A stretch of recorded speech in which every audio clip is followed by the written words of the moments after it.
서론 부분을 살펴보겠습니다.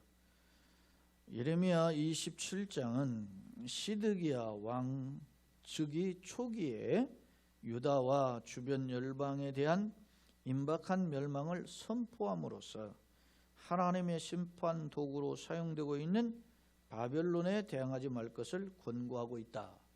이렇게 서론을 정해봤는데요. 자, 예레미야 27장은 시드기야 왕 즉위 초기라 이렇게 제가 표현했어요. 그런데 사실 여러분 27장 1절에 보면 유다 왕 요시아의 아들 여호야김이 다스리기 시작할 때 이렇게 기록하거든요. 이게 무슨 말씀인가?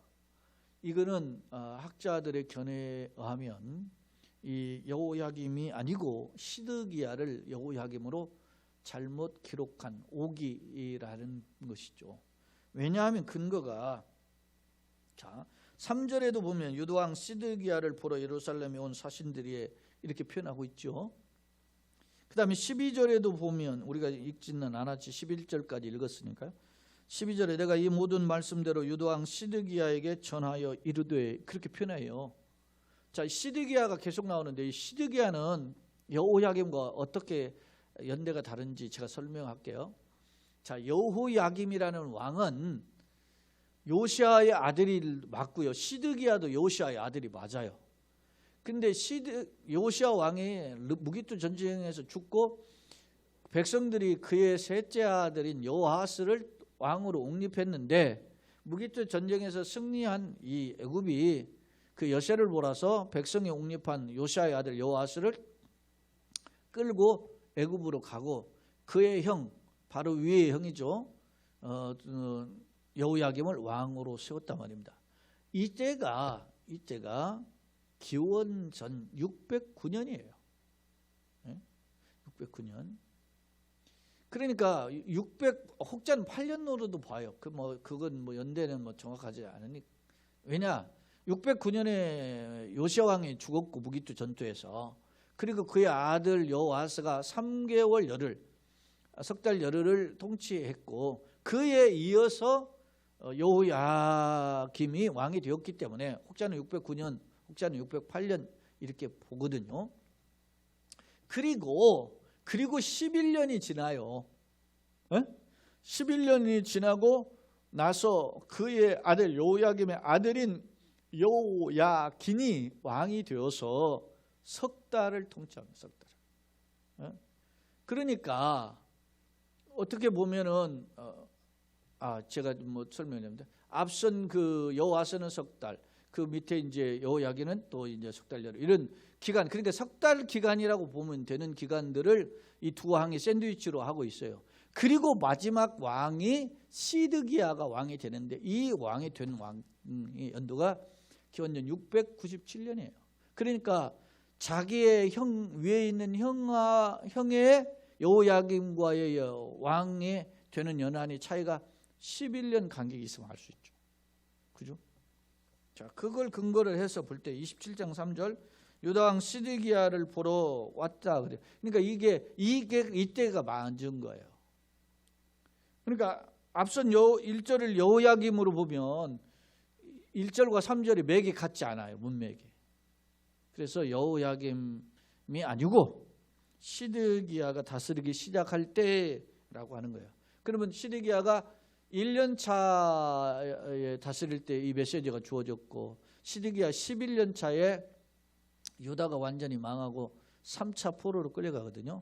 그런데 주목할 점은 시드기야가 왕이 될 때 누가 왕을 세웠냐면은 그의 조카인 여호야긴, 다시 말하면 자기의 형의 아들인 여호야긴 왕이었잖아요. 그를 바벨론으로 끌고 가버렸어요. 이 끌고 갈 때 바벨론 포로예요. 2차 포로예요. 그리고 끌고 가면서 그동안 누구의 꼭두각시 노릇을 했어요? 애굽의 꼭두각시, 여호야긴도 꼭두각시, 애굽의 꼭두각시, 그의 아버지도 여호야김도 애굽의 꼭두각시 했는데 이제는 못하게 이제 해놓고 시드기야 왕을 세웠던 겁니다. 그런데 이 시드기야 왕이나 주변의 나라들이 이런 강력한 바벨론의 세력을 어떻게 해요? 두려워하면서 못마땅하게 생각한 거예요. 그래서 어떻게 하냐면 시드기야를 중심으로 뭐 예를 들어 모압이나 암몬이나 이런 나라들이 동맹을 연합을 맺어가 동맹을 맺어서 바벨론에게 대항하려고 하는 겁니다. 이런 상황에서 하나님이 선지자 예레미야를 보내셔서 하나님 말씀을 전하시게 했는데 그 전하신 그 내용의 표현이 보니까 상징적 행위를 통한 메시지를 주셨다는 거예요. 예전에도 그런 명예를 줘. 예를 들어서 토기장이의 그릇을 갖다가 보는 비유를 하고 또 어떤 경우는 그릇을 갖다가 깨뜨리는 그 교훈을 상징적 행위를 통해서 메시지를 전하게 하고 이랬잖아요. 그런 것처럼 오늘 이 27장에 주어지는 메시지는 상징적 어떤 행위를 통한 하나님의 메시지 계신데 그 메시지의 교훈이 뭐냐면 이스라엘이 이렇게 줄과 멍에로 어떻게 해요? 눌리게 될 것이다 라고 하는 경고죠. 서론을 다시 한번 보면 그런 염두를 보고 다시 예레미야 17장은 시드기야 왕 즉위 초기에 예레미야 여호야김이 아니라 시드기야 왕 초기에 유다와 주변의 열방 앞서 모압, 암몬 뭐 이런 나라들이죠. 그런 열방에 대한 임박한 멸망을 선포함으로써 하나님의 심판도구로 사용되고 있는 당시에 강력한 신흥 세력이며 대제국으로 성장하는 바벨론, 특히 느부갓네살 때 최고의 영광을 누렸잖아요. 그런 시기예요. 그런 바벨론에 대항하지 말 것을 권고하고 있다. 왜 주의 11절에 보면 바벨론에 오히려 복종하는 사람은 살 것이다. 나중에 내가 살려준다. 그래요. 이중 본문은 선지자의 줄과 멍에의 상징을 통해서 바벨론에 대한 분명한 심판이 있음을 선포해요. 이것이 하나님의 진정한 계획이다. 그런데 당시에 이런 예레미야는 반대로 거짓 선지자들이 화평을 외치는 거예요. 지금 첫 번째 포로가 끌려가고 두 번째 포로가 끌릴 적 같잖아요. 첫 번째 포로는 약 605년, 기원전 605년, 그러니까 597년보다 한 6, 7년 전에 끌려간 거예요. 끌려갔는데 첫 번째 포로 끌려가고 두 번째 포로 끌려갔는데 이러면 정신 차려야 되는 거 아닙니까? 그런데도 거짓 화평을 계속 외친다. 그리고 사는 비결은 바벨론의 반대 정책을 해야 된다. 예레미야는 바벨론에게 복종해라. 하나님의 심판의 도구, 한때는 심판의 맨데 거스르지 말아라. 이렇게 선포하고 이럴 때 거짓 선지자뿐만 아니라 여기 나오는 요술자, 복술자, 점술가 이런 사람들 등장해서 그런 점괘를 통해 가지고 봐라. 하나님 뜻이거라. 이렇게 해서 하면서 거짓 예언을 하고 있었던 것이죠. 그런 자들에 대해서 미혹되지 말라. 그렇게 선포하고 있음을 알 수 있습니다. 자, 그러면 오늘 성경 말씀을 한번 통해서 살펴보고자 합니다. 자, 27장 1절 요당 요시아의 아들 여호야김이 아니고 시드기야라고 그랬죠. 저는 이제 아예 성경을 그렇게 이제 긋고 시드기야로 붙여놨는데 시드기야가 다스리기 시작할 때 기원전 597년경이에요. 시작할 때 여호와께서 말씀으로 예레미야에게 임하시니라. 여호와께서 이와 같이 내게 말씀하시되 너는 줄과 멍에를 만들어 내 목에 걸고 그랬습니다. 줄과 멍에라고 하는 것은 뭐냐면 일종의 이 줄과 멍에는 이게 히브리어 문을 보니까 모세로토 우모르트라고 하는 단어더라고요. 근데 이 단어가 보니까 이게 모세로토 줄은 이게 멍에를 멜 때 사용되는 어떤 띠고 그 다음에 우무르트라고 하는 이 멍에가 뭐냐면 짐승 두 마리에다가 하나를 딱 얹어요. 이게 나무 막대기 이렇게 얹어 놓으면 그 밑으로 짐승 두 마리가 들어가죠. 소 한 개리가 두 마리잖아요. 그렇게 들어가는 거예요. 그걸 연결하는 나무가 이게 멍에고 그거를 묶어주는 게 줄이에요. 멍에를 매면은 힘을 못 쓰죠. 억압을 당하는 상징적 표현이에요, 이게. 자, 그런 줄과 멍에는 결국은 상징적 형이라는 거예요. 그러니까 두 마리를 연결하는 이 나무를 통해서 우리가 이 딱 짐승을 억어하듯이 하나님은 바벨론의 압제를 통해서 너희가 포로가 될 것이다. 이런 것을 보여주는 거죠. 이게 지금 예레미야의 줄과 멍에의 상징적 행위를 통해서. 자, 3절 유다의 왕 시드기야를 보러 예루살렘에 온 사신들의 손에도 그것을 주라 그랬어요. 줄과 멍에를 주라는 거죠. 왜냐? 이 예루살렘에 지금 시드기야 왕을 보러 온 사신들이 어느 나라 사신이냐면, 예를 들어서 에돔의 왕과 모압의 왕과, 에돔은 뭐 남쪽에 있는 이스라엘의 형제국가, 에서의 후손이 야곱의 형, 에서의 후손이죠. 모압과 암몬은 이스라엘 오른쪽 동편이죠. 동편 트랜스 요르단이라고 하는 것은 룻의 후손이죠. 아브라함의 조카 후손이고, 그 다음에 이제 두로와 시돈 왕, 이것이 이제 이방 땅인데, 뭐 사실 모압, 암몬, 에돔도 이스라엘 엄밀히 말하면 순수 혈통으로서는 이방이죠. 그래 두로와 시돈은 이쪽에 서북 쪽이에요. 지중해 연안에 있는 그게 지금의 소위 말하면은 어디입니까? 소위 뭐 레바논에 해당하는 그런 지역이죠. 그런 시돈 왕에게 보내요. 그들에게 명령을. 그러니까 왜 이 사람들에게도 보내는 거야? 그러니까 유다는 물론 유다는 시드기야 왕이 통치하고 있고, 그 각각의 나라 동서남북으로 있는 왕들에게 이렇게 이 줄과 멍에에 대한 상징을 사신들에게도 전달해 줘라. 그런 말은 무슨 말이에요? 왜냐하면 당시 바벨론이 강력하게 세니까 이 유다를 중심으로, 시드기야를 중심으로 이 동서남북에 있는 왕들을 끌어들여 가지고 반바벨론 전책을 취한 거예요. 그러니까 하나님이 그것에 대한 경고죠. 지금 바벨론은 하나님의 뭐요? 심판의 도구로 사용되고 있다는 겁니다. 근데 그 뜻을 거스리는 것이 되어버리잖아요, 결과적으로. 자, 그들은 결국 유다 왕과 동서남북에 있는 왕들이죠. 명령하여 그들의 주에게 말하기를, 그들의 주는 그 사신들의 주죠. 사신들의 주, 각 나라의 왕들이죠. 왕에게 말하게 하기를, 만군의 여호와라 그랬죠. 자, 만군의 여호와라는 표현은 주로 어떤 때 사용한, 전쟁에 표현할 때 하나님의 강력한 힘을 상징할 때 표현하는 거예요. 만군의 여호와.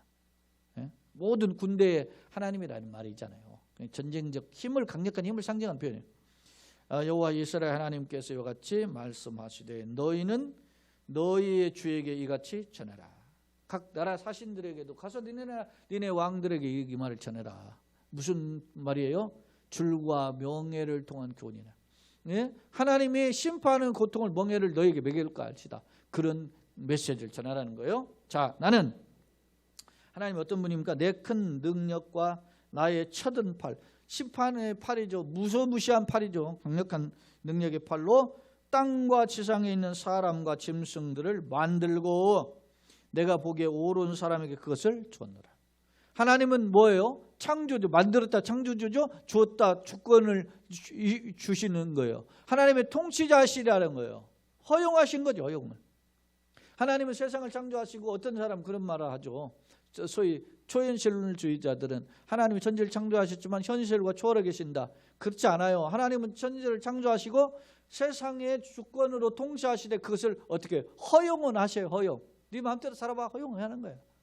그러나 결국 누구의 손 아래에 있어요? 하나님 주권 아래에 있다는 거예요.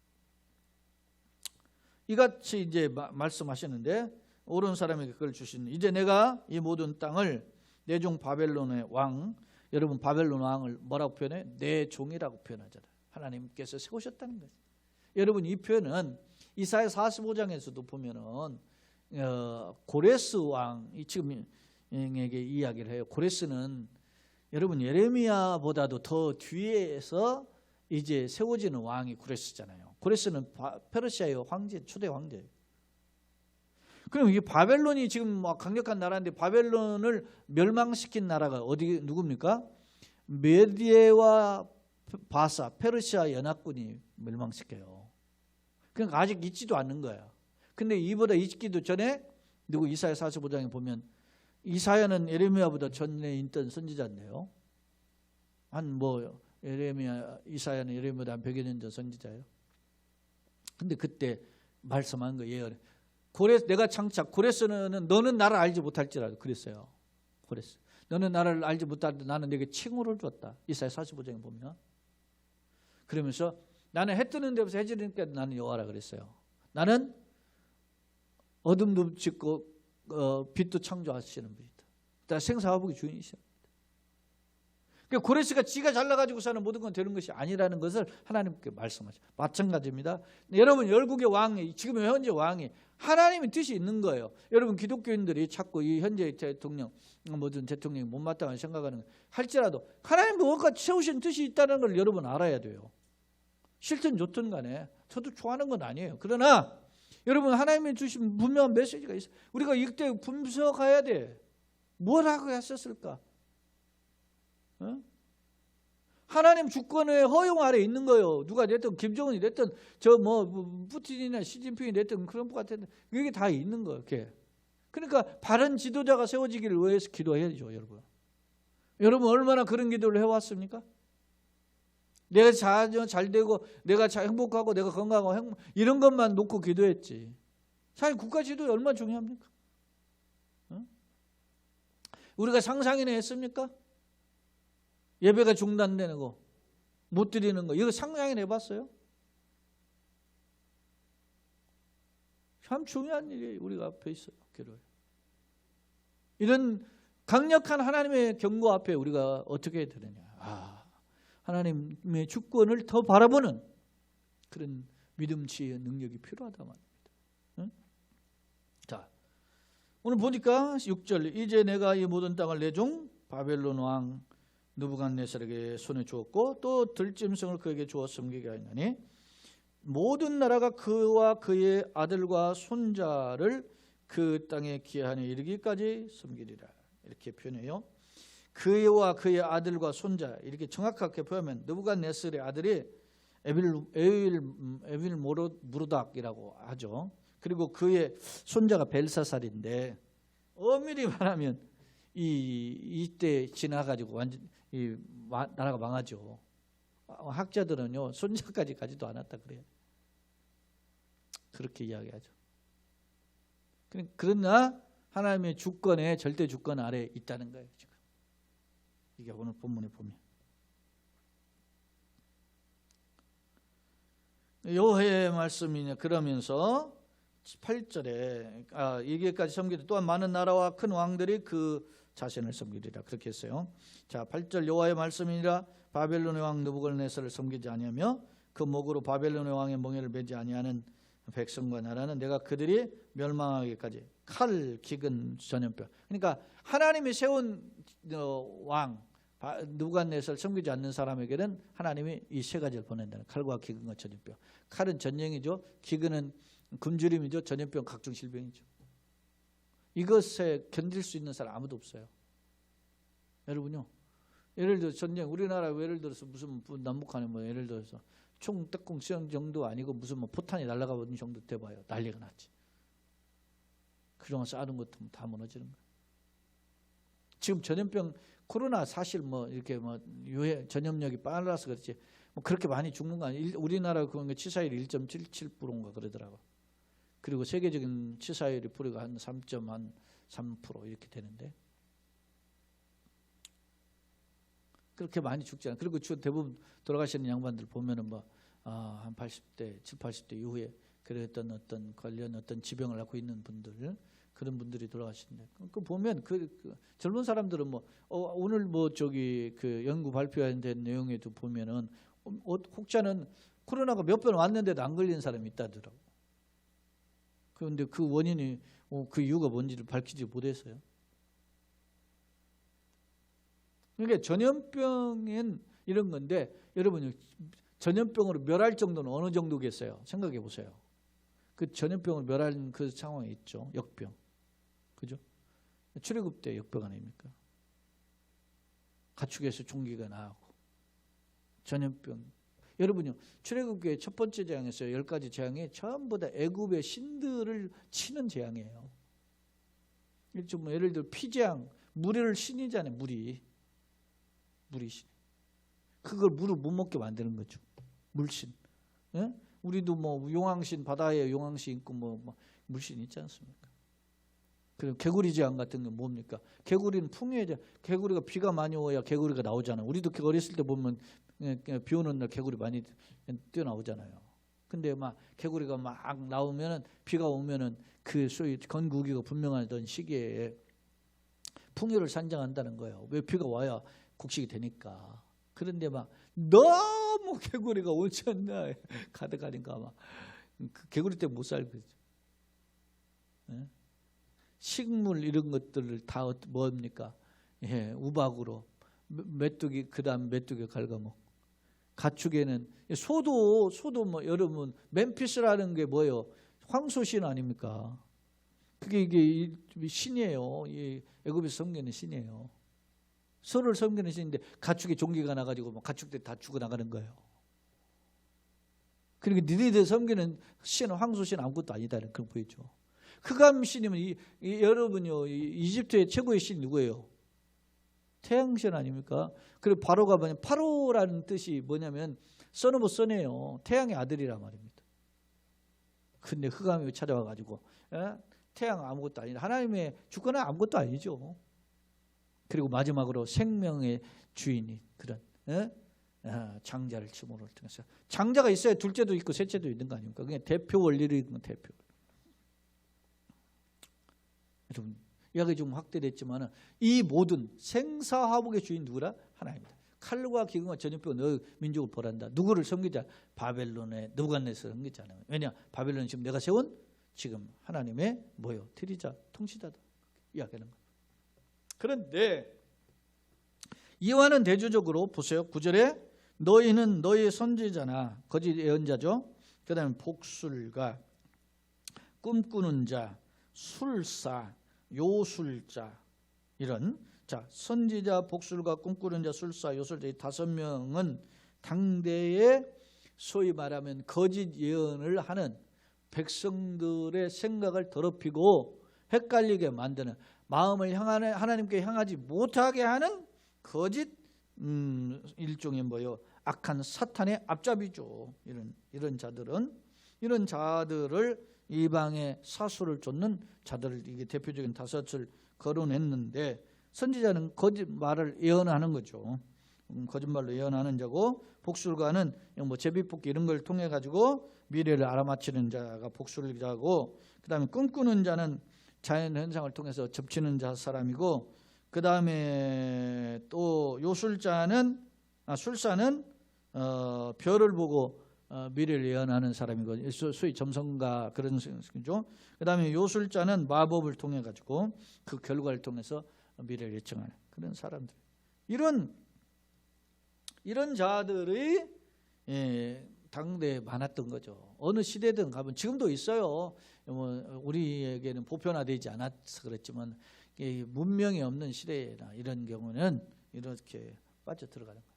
여러분이 한국 교회가 뭐 많다 어쩌다 그러는데 웃기는 소리 하지 마시라 그래요.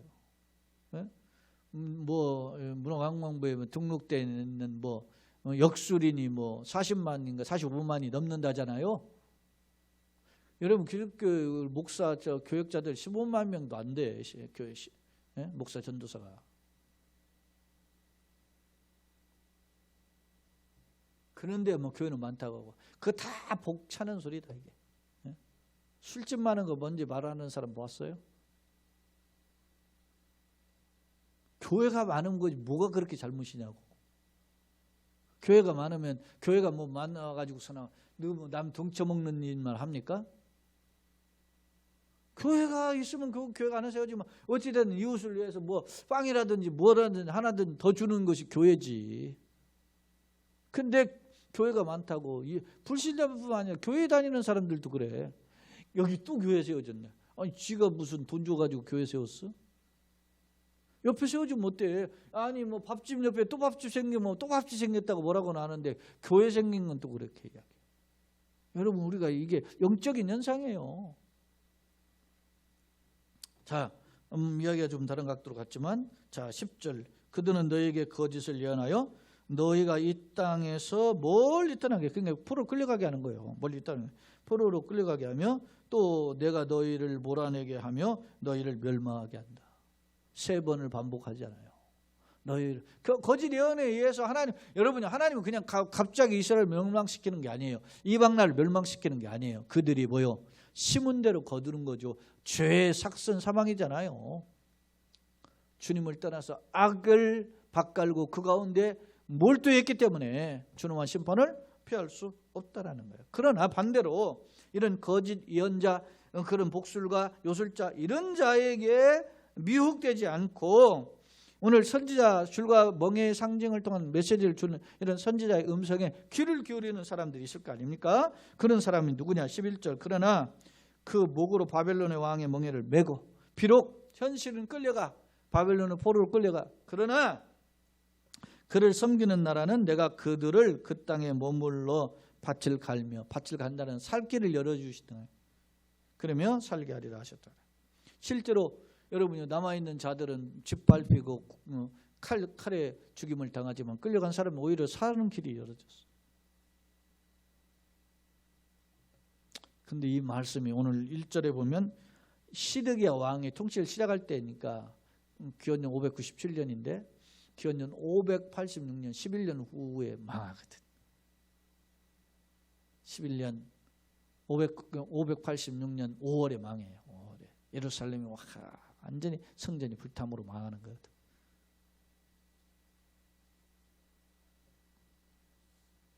그런 비참한 모습이 벌어지게 돼요. 자, 이제 교재로 돌아와서 두 번째 화면을 한번 보겠습니다. 자, 1절의 말씀은 유다와 열방에 대한 하나님의 심판 경고가 주어진 시간적 배경을 소개하고 있는데 여호야김이 아니라 시드기야 왕이다라고 이야기했고, 시드기야 왕의 즉위 연도는 기원년 597년이에요. 제가 저의 이야기뿐만 아니라 또 다른 성경, 번역된 성경에 유명한 킹 제임스 버전이라든지 영어 성경 RSV라든지 이런 성경에서도 이 왕을 여호야김이 아닌 시드기야로 번역되어 있어요. 두 번째로 2절로 4절에 하나님께서 예레미야에게 줄과 멍에를 메고 유다와 열국에 선포하라고 명하셨음을 알 수 있고, 그 말씀을 주실 때 하나님이 누구예요? 이런 메시지, 심판의 주인이 누구냐는 것을 보여주는 분이 5절인데 하나님의 창조와 위엄, 즉 창조주이면 통치자이신 하나님 주권 능력을 교훈해 주고 있어요. 그리고 하나님의 주권으로 이 세상을 누구? 내 종이라고 표현했어요. 바벨론 왕 느부갓네살이요. 느부갓네살에게 주셨고 모든 사람이 그의 말을 들으면 살 것이지만 그렇지 않으면 심판을 받게 된다. 그렇게 경고하고 있으면 6, 7, 8절에서 살펴볼 수 있어요. 주목할 점은 그럼에도 불구하고 이런 하나님의 뜻을 거스르는 자들이 있더라는 거예요. 거짓 예언자를, 선지자를 비롯해서 뭐 복술가, 또 꿈꾸는 자, 술사, 요술자 이런 자들이 하나님의 뜻을 거스르고 백성을 미혹하는데 이들은 준엄한 심판을 피할 수가 없죠. 마지막 11절, 그러나 하나님 말씀에 순종하는 사람은 어떻게 해요? 슬픔이 변하여 춤이 되게 하시듯이 회복하실 것이다. 끌려갔지만 끌려가는 건 절망이죠. 그러나 사는 길을 열어주실 것이다. 그렇게 말씀하고 있어요. 자, 오늘 말씀 한번 정리해 보겠습니다. 자, 여호야김이 아닌가 시드기야인가? 1절에 여호야김은 문맥을 종합해 보면 제가 앞서 이야기했지만 1절, 3절, 그리고 12절, 그리고 20절, 그리고 28장 1절인데 한번 보겠어요. 그게 20절을 보세요. 이것은 바빌론 왕 느부갓네살이 유다 왕 여호야김의 아들 누구? 여구니야와 유다와 예루살렘 모든 귀인을 예루살렘의 바벨론으로 사로잡아 옮길 때에 가져가지 아니하였던 것이다. 이미 누가 끌려갔어요. 지금 여호야김의 아들이 끌려갔잖아요. 여호야김의 아들이 여호야긴인데 그 왕이 이게 이제 석 달밖에 통치 못하고 끌려간단 말입니다. 그 끌려간 상황까지 기록하고 있잖아요. 그러니까 1절의 내용은 뭐라는 거예요? 그 뒤에 사람이 왕이 누구예요? 시드기야 왕이 말할 수 있어요. 그리고 28장 1절, 그의 곧 유다 왕 시드기야가 다스리기 시작한 지 4년 5절. 이게 이제 4년 이제 5개월이 지난 뒤에 이제 메시지가 28장에 말할 수 있어요.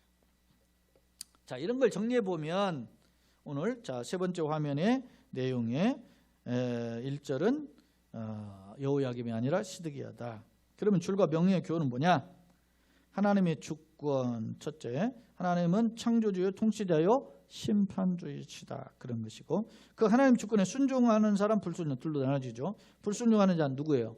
아까 거짓 선지자, 복술자, 뭐 이런 점치는 술사 이런 사람들이잖아요. 그런 자들은 망해요. 고통을 당하게 되지만, 그러나 하나님의 그 말씀에 순종하는 사람은 회복될 것이다. 이런 말씀을 하는 거예요.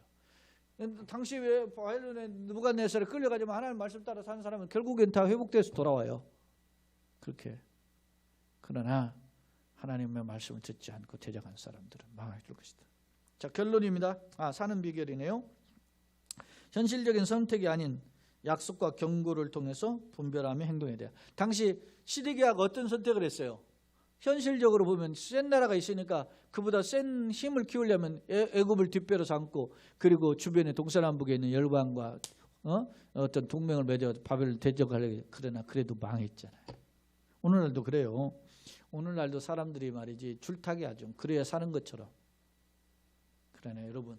돈이 있으면 돈 있는 사람 굽실거려야 되고, 뭐 하면 세상 잘 나가면 그 사람을 걸죠. 그래야 좀 덕을 보죠. 콩고물이라도 얻어먹죠. 그런 게 세상에 있지. 그러나 성도는 세상에 끼웃거리는 게 아니라 말씀에 붙들려야 돼요. 말씀에. 자, 결론입니다. 본문은 바벨론에 의한 유다 멸망, 결국 기원전 정확히 연도를 잘못 적었어요. 이게 유다 멸망이 BC 586년이에요. 이게 지금 제가 매수를 잘못했습니다. 586년입니다. 586년, 다시 말하면 시드기야 11년에 대한 경고다. 장차 11년 뒤에 있을 일을 이야기하는 거예요. 그런데 이 예언이 바벨론 2차 포로인 언제? 11년 전 597년 직후에 주어진 말씀이라는 겁니다. 멸망 11년 전에 주신 말씀이라는 거예요. 그럼 어떻게 하나? 11년 동안에 정신차려 바짝 차리라는 거예요. 하나님께 돌아오면 살려주겠다. 그런데 그 말씀을 결국은 듣지 않은 거죠. 역사를 지켜보면 보면. 그런 당시 유다왕 시드기야는 난국을 타개하기 위해서 자기 나름대로 지혜를 동원한 거예요. 타개하기 위해 주변국과 동맹을 맺었으며 거짓 선지자를 비롯해 사술에 취한 자들은 헛된 화평만을 외쳤음을 볼 수 있다. 이런 상황에서 하나님은 예레미야를 통해서 상징적 행위를 통해서 심판 경고와 또 하나님의 말씀에 순종할 것을 선포하셨던 것이다. 나는 어떤 거야? 오늘날 우리가 이 코로나를 보잖아요. 나는 어떠냐 이거야. 어떻게 취하는 것이 하나님 지혜인가? 믿음인가? 이 혼탁한 시대에 예전보다 더 믿음의 허리띠를 동에 메고 겸손히 하나님 앞에 엎드리고, 그래서 주의 말씀을 따라서 나아가는 그런 자 되기를 예수님의 이름으로 축원합니다. 오늘 제가 우리 교회 카톡방, 단체 카톡방에 보니까 우리 권사님 뭐 영상 하나 올려주셨는데 그게 찬양 한 곡도 같이 올렸잖아요. 우리 가운데서 어떤 겁니까? 내가 내 눈에 보이거나 내 손에 잡은 법 없지만 믿음만에 걸어가는 것, 그것을 바라고 원하고 기도하는 그런 자가 되어야 돼. 이 세상에 살아가는 동안에 의지할 것 없으나 그렇죠. 그러나 주님만을 원하고 바라고 기도하는 것, 그것이 믿음과 지혜의 능력인 줄로 믿습니다. 바라기는 우리 모두가 이 역경의 세월에서 승리하되, 특히 우리 교회뿐 아니라 우리 속한 가정들, 그리고 우리 이 땅의 한국 교회가 이런 주의 은혜에 붙들리고 지혜 가운데 걸어가는 그런 걸음이 되어서 주의 비상한 간섭에 붙들리는 승리하는 걸음 되시길 예수님 이름으로 축원합니다. 아멘.